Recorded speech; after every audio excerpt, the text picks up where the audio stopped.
Hello everyone! I'm preparing our dinner for tonight.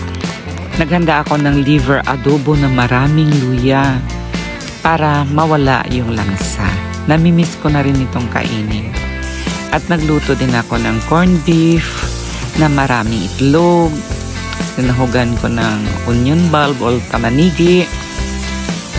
Tsaka tinamihan ko yung itlog, pampalasa talaga. Request din ng anak ko ito dahil namimiss din namin.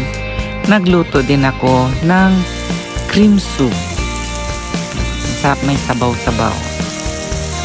Nilagyan ko siya ng gatas or fresh milk para lalong malasa. Ito na yung hapunan namin.